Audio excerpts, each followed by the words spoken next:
Hello, fellow scribes. I'm super excited for this one today. As always, like, comment, and subscribe, and don't forget to follow all of my socials. And today we are continuing the journey through our wonderful Harrah's Orchard Apple Peach Mead. The creator of this brand makes some really high quality stuff. Of course, none of this is sponsored for me to say this. I just really love everything that they make. And today we're going in Viking fashion to some degree, although I don't have a Viking horn. So I think, what is it, Skål? Something like that. So cheers, or the equivalent. Yes. I'm really excited about this one in particular because this is not just reviewing one book, but this is the start of a series that I've been meaning to read through from start to finish. And that is the Saxon Tales series, aka Book 1, The Last Kingdom by Bernardcornwell. And as of the recording of this particular video, season 5 has already come out on Netflix. It is technically the series ending to The Last Kingdom. They do have a movie that is going to be coming out. They just finished producing it or recording it or what have you. And after that, it's pretty much done. I won't try to make very many TV to book comparisons, but they will pop up from time to time because sometimes I just can't help notice the difference between the story choices that were made between the TV production versus the books themselves. Let's go ahead and put up those stats, shall we?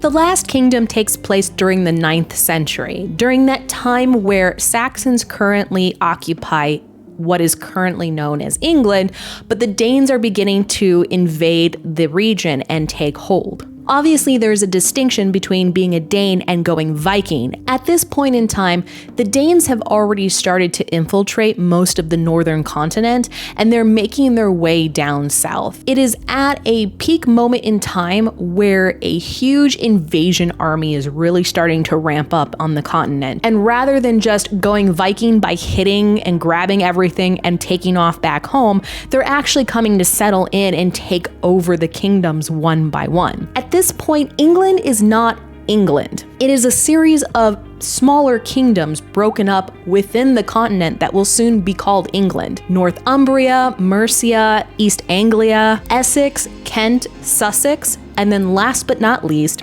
Wessex. And it is Wessex that gives the title its name. Because by the end of this particular book, pretty much every kingdom has fallen under Dane rule and territory except for Wessex. It is literally the last Saxon kingdom standing that still upholds not only Christian values, but it has become the last bastion of Saxon strongholds in the entire region. And many of the Danish antagonists in this first book are major players from history, the sons of Ragnar Lothbrok. Now, while Ragnar Lothbrok had multiple sons, the three big players here during this point in history are Halfdan, Ivar the Boneless, and of course Ubba. However, this book tells the story from one individual's point of view, and that is Uhtred of Bebbanburg. Technically, his initial name was Osbert, and that's what he starts with at the very beginning of this book, when the Danes initially are coming in to formally settle into England, as opposed to just doing a raid where they're hitting it and quitting it, so to speak. There is currently civil tensions between two of the Saxon kingdoms, mainly from Aella of Northumbria and another king, and that has caused a situation where the Danes have picked up on the civil unrest, and they're figuring it's a perfect time to start picking off these kingdoms one by one. And keep in mind, there's kind of a blood feud going on between King Aella with the Lothbrok sons, because King Aella, I believe, ended up killing or executing Ragnar Lothbrok himself. So it's really not a great idea to piss off a bunch of Danes because they take their blood feuds very seriously. And Uhtred, or Osbert at this point, is getting swept up in that whole moment. This is really the start of the change in history for England as we know it. And Osbert is just a young boy when this is all going down. So Osbert's father, who is also named Uhtred, sends his eldest son, Uhtred, the proper Uhtred, to go take a scouting patrol to just observe Ragnar's little ship that's going down the river. A lot of people are named Ragnar in history, but this is a different Ragnar. This is not Ragnar Lothbrok. Observe only and do nothing. Well, as you can see, that didn't exactly happen. Uhtred the Younger engages with the Danes, or more like, I guess he taunted them or did something to catch their ire and attention, and in typical Viking style, they decided to go ahead and step in and do something about that. Ragnar shows up at the front gates of Bebbanburg, presents Uhtred the Elder's son's head, and then takes off riding like a boss. At this point, any neutrality that Uhtred of Bebbanburg tried to have between the civil tensions of the Saxon kingdoms is now gone out the window. They need to all get together and take a stand, otherwise they're going to be invaded by a Danish army, and there's nothing they can do if they don't get their shit together. Osbert is then baptized as Uhtred of Bebbanburg, and this is where our story begins. The battle doesn't end up going well. Uhtred's father ends up dying, and Ragnar takes Uhtred the Younger, or our main protagonist, under his wing as a slave at first. Over time, a familial bond begins to develop between Uhtred and Ragnar, and over the course of the first half of the story, there really is a great connection. If anything, Ragnar is a much better father to Uhtred than Uhtred's own father. Uhtred's biological father was he was a donor, what can I say? In most circumstances, I would put money that if Uhtred the Elder didn't have to produce an heir in order to hand off the inheritance of the family line, then he would probably have opted out from the get-go. Meanwhile, Uhtred the Elder's brother, Aelfric, has been coveting wanting to rule over Bebbanburg for forever. So as soon as that battle goes south and Ragnar captures Uhtred the Younger, or our main protagonist in this case, Aelfric wastes no time in declaring himself the ruler of Bebbanburg. And from here on out,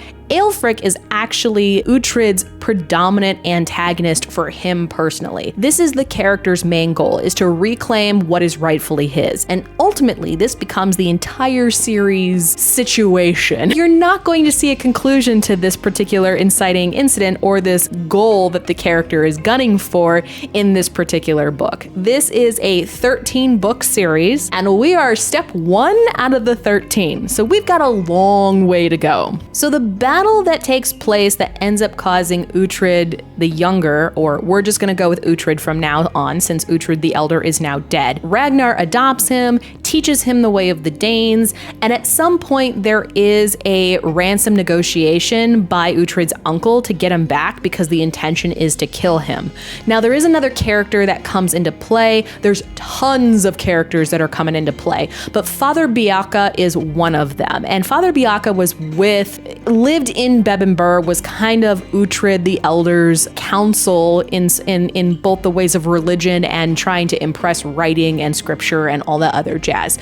Beocca, after the loss of this particular battle, ends up heading to Wessex to serve Alfred, who is not king yet this moment in the book, but will become king down the road. Beocca warns Uhtred that his uncle is just trying to get him back so that he can kill him, just to ensure the fact that Aelfric can remain the ruler of Bebbanburg with no other competitors that rightfully should own Bebbanburg, so to speak. Beocca takes off with the writs of title, which formally declare Uhtred the rightful heir and owner. So at this time, Aelfric is ruling over Bebbanburg illegally. If Uhtred goes back to Bebbanburg at his current age, there's no way he can take back the place. He's going to have to fight for it to reclaim it. And currently he's like 6 or 8 years old, somewhere in that round. There's no way he's gonna get this back. If he's gonna get Bebbanburg back, he has to kill his uncle. There's no question about it. So with that being a long-term goal, the rest of the book proceeds to go on as Uhtred grows up in the life of the Danes. He is somewhat surrogately adopted into the family. In fact, at one point, Ragnar does formally adopt him as a son. So he becomes Uhtred of Bebbanburg to Uhtred Ragnarson. And depending on the circumstance, he does tend to flip between the two surnames. He is Uhtred of Bebbanburg when he's with the Saxons, but then he is Uhtred Ragnarson when he's with his fellow Danish brethren. Over time, he gets a companion by the name of Breda. She's also a fellow Saxon, but she absolutely hates them, and she buys into the whole Danish lifestyle from start to finish. And she does not hold back her sharp tongue. In book 1, Breda is actually a very likable character. She doesn't take a lot of shit from people, but she's not aggressively antagonistic. She only finishes fights when other people decide to start them. Even as a child, you understand that Breda is going to become a big influence in the future of this book series. To try to wrap up this summary a bit, because there's a lot that goes on. Like I said, this does cover about 16 years of Uhtred's life, from childhood into manhood. And during this time, it is a formative point in history where the Danes are basically infiltrating and invading all of the different Saxon kingdoms, but they hit a block at Wessex. And up until this point, Uhtred is actually fighting on the side of Danes. I mean, he's not actively fighting until he becomes more of a man, which in the 9th century, 16 years of age is technically adulthood, and it's even worse with the girls. There is a chapter in this book where they're ragging on this poor girl who's just over 18, and they're already declaring that she's an old maid. But this is typical of historical fiction, and during that time when lifespans were usually maxed out at 30 years of age, being 16 is technically half of your life already over, assuming you even make it to that age. Wrapping up this summary as best as I can, by the end of this book, Alfred is now king, and now King Alfred sees value in bringing Uhtred into his fold. Editing law here. I completely forget to talk about the hall burning that happens, which forces Uhtred to flee Northumbria in the first place. Ragnar the Great has an oarsman by the name of Kjartan, whose son Sven instigates an event that ultimately gets the pair banished from Ragnar's lands and service. A few years later, during the wedding of Ragnar's daughter, Thyra, Kjartan and his men attack the hall and burn it down, murdering Ragnar and the rest of the wedding party, then spins the story to the other Danes that it was Uhtred who committed the act out of revenge. This is the other inciting incident that forces Uhtred to flee Northumbria and head to Wessex in the first place. Since Uhtred has been raised as a Dane and knows their tactics and their mentality, it's a smart move to make sure that Uhtred serves his best interests. So Alfred is always striking deals and bargains with Uhtred to try to keep him in his service at all times. And since Uhtred doesn't have Bebbanburg, all he has is his honor and reputation as a bargaining chip. So whenever he makes contracts or deals with people like King Alfred, he sees them through to the end. Because if he can't keep his word, he literally has nothing. And this is really the backdrop and the canvas on what we're dealing with. We're dealing with a protagonist character who was born a Saxon, raised a Dane, and is neither and both at the same time. And this story is him kind of flip-flopping between those two realms in the events that are to come. But in this particular story of The Last Kingdom in book 1, we are going battle by battle. He goes to all these, he ends up being part of all these major events that cause the tides to turn to where the Danes are taking over more and more of the individual kingdoms. What the Danes do is that they defeat the Saxon kings, and if they don't comply or bend the knee, then they'll kill the kings and just take over the region. In other instances where the kings do bend the knee, what they end up being like a puppet ruler at that point. Yes, they're Saxon, yes, they are the rightful king, but essentially they do everything that the Danes tell them to do. It's basically the coward's way out from the Saxons' point of view. The other thing that's really cool is that both the protagonist and antagonist groups are very likable, except for the ones that are explicitly not meant to be likable, and those are even few and far between. Guthrum is a very interesting character. He is called Guthrum the Unlucky, because in a lot of intents and purposes, he really is unlucky, but he's not stupid. He analyzes every situation and really hedges his bets on more surefire deals. The other thing is that he's not adverse to learning about his enemy. He is very open-minded to understanding Christianity, and I think that's more in the lines of he wants to know how his enemy thinks because his opponents make decisions entirely based off of their religious beliefs. And to understand those beliefs means to understand your enemy. And that was a big deal during during this era. Religion did rule everything. Understand the principles of that religion and you understand the thought process of your opponent. But I think what really sells this story to me the most is that Uhtred is a very compelling character. He lives in both worlds and none at all. He is also not the type to hold his tongue. He has no problem lying when it suits his purpose. He's very honorable and stands by his word. He also has a fantastic sense of humor. This story is told in first-person perspective, and you understand that he's telling it as an older man thinking back on his younger years. So there's times in the narration where he's razzing on his younger self with like no reservation whatsoever. And even during decisions that he makes where the reader sympathizes and says, I would make the same choice, he'll even come back and go, okay, yeah, in hindsight, that wasn't the best decision to make, even though I felt it was justified. So Uhtred is a very likable character, and it's pretty rare that I enjoy following the headspace of a main character. I prefer more of the third party perspective because sometimes I just don't enjoy the monologuing that goes on with most characters in a lot of different stories and spaces, but Uhtred is definitely an exception to this rule because I live for his snark. And though there are very few and far between female characters currently in this book, I think for the most part, the most memorable or the most notable ones are Brita and Aelswith. Neither one of those two women are wilting flowers. Brita will straight up kick your ass, and Aelswith will put you in your place. So whether you like them or loathe them, you still don't want to mess with them. Now, if I were to get into every individual character and every battle scene and every event that were to ever happen in this book, I would be talking for hours on end. So I'm just going to end it there as far as my endless ramblings about how much I love this book. So what rating would I give it? Obviously, if you haven't known already, I recommend a buy because Bernard Cornwell's writing style is really, really good. He's not over the top with his prose, and he's got the right balance of showing versus telling when it's the most important. Anyone who's into historical fiction will definitely want to give this one a shot.